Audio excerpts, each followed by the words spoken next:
நான் போன பொதுக்குழுவில் சொன்னதை தான் இங்கே நான் திரும்பவும் சொல்கிறேன். இயற்கையும் இறைவனும் நம் தமிழக சொந்தங்களின் வடிவில் மாபெரும் மக்கள் சக்தியை நம்ம கூடவே நிற்கும் போது எம் மக்களுக்கான அரசியலை தடுப்பவர் எவர்? அதனால தோழர்களே, நமக்கு வந்திருக்கிற இந்த இடையூறு வெறும் டெம்பரவரி மட்டும்தான். எல்லாத்தையும் தகர்த்தெறிவோம், மக்களோட கை கோர்த்து நிற்போம், மக்களோட களத்துல போய் நிற்போம்.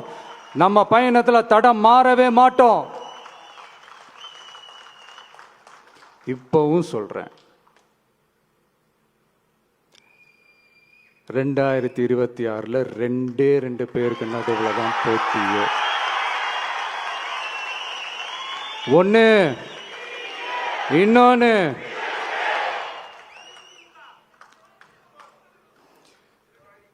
இந்த போட்டி இன்னும் ஸ்ட்ராங்கா மாறப்போகுது.